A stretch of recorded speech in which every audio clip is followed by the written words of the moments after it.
عاودت وليت لكم وجبت لكم وصفه تشيز كيك نيويوركي اللي راح يجي بزاف بنين وبالخف راح توجدوه.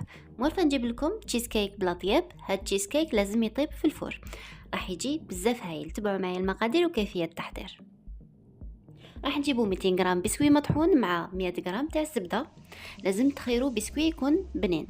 نخلطوا مليح المكونات حتى نحصلوا على خليط يكون مرمل. تبعوا المقادير بالضبط كيما حطيتها لكم باه تنجح لكم لا غوسيت. شوفوا بعد ما خلط هذاك البسكوي مع الزبده راح نحطه في المول ولا في ان سيرسو اللي قطره 25 سنتيمتر، وراح نساويه ونطابيه بالمغرف حتى تجينا طبقه ليس ومستويه. كما قلنا هاد لاغوسيت بزاف سهله وبالخف راح يوجد لكم، جربوها. شوفوا بعد ما تكملوا تليسيو هذيك الطبقه بيان راح تدخلوها للفور على درجه 180 باش يتحمر هذاك البسكوي. كي يتحمر خرجوه من الفور. دخلناه الفور باش هذيك الطبقه تقعد حاكمه روحها ويقعد لنا شويه كروستيه. شوفوا بعد ما كملت البسكوي ودخلته للفور، بعد ما خرجته شوفوا كيفاش حمر بيان هذاك البسكوي. ودوكا راح نحضروا الكريمه تاعنا. في بول راح نجيبو 550 غرام تاع جبن طازج، من الاحسن ديروا كيري ولا هذاك تاع بريزيدون، ولا كان متوفر عندكم فيلادلفيا ديروها. قلت لكم 550 غرام فروماج فري مع 175 غرام تاع سكر. نخلطوهم مليح بالباتور حتى يولي لنا هذاك الخليط كريمي. بعد ما كملنا بالباتور راح نزيدو نص مغرف صغيره تاع الملح مع 40 غرام تاع لا مايزينا. نصفوهم مليح.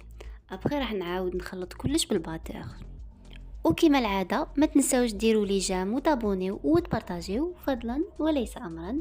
شوفوا بعد ما خلطنا كلش بالباتور راح نجيبو زوج بايط هادو تاع لا كريم فريش ايباس تاع بطوش اللي تكون عندها 35% ماتيار غراس. نخلطو مليح بالباتور، يعني راح نديرو 400 غرام تاع لا كريم فريش.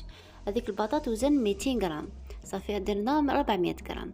بعد ما كملنا خلطنا الباتور راح نزيدو تاني 5 بيضات ووحده جون دوف، ونبداو نحطو بالوحده ولا بالزوج، مهم ما تحطوهمش كامل على خطره، ونخلطو بالباتور.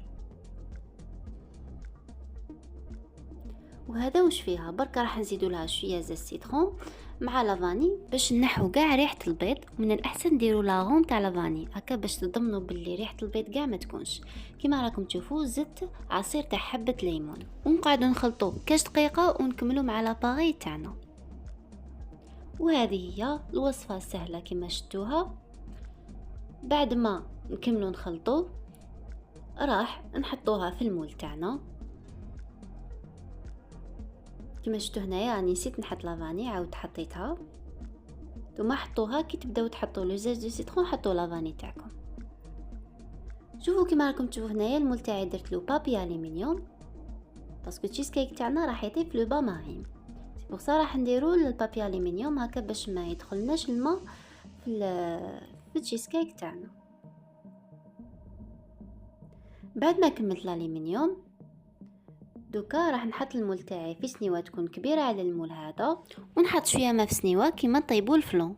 ونبدا نحط في الكريمه تاعي، نحطها كامل وتدخلوها الفرن على درجه 180. خلوه من 45 دقيقه حتى ل 55 دقيقه.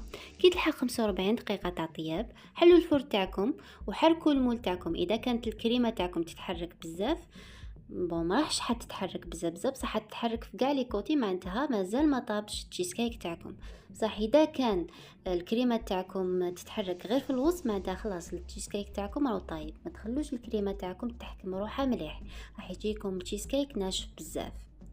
كما قلنا التشيز كيك يكون حاكم روحو كاع لي كوتي ابار في الوسط يتحرك، معناتها التشيز كيك راهو واجد. شوفوا بعد ما خرجتم من الفرن راح لازم تخلوه في الفريغو ليله كامله هكا باش التشيز كيك تاعنا يكون واجد للتقديم.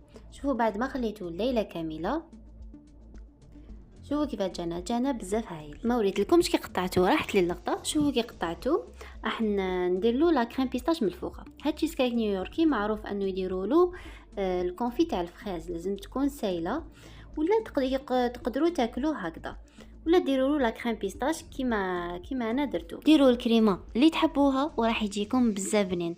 ان شاء الله تجربوا الوصفه ونخليكم في وصفه جديده ان شاء الله.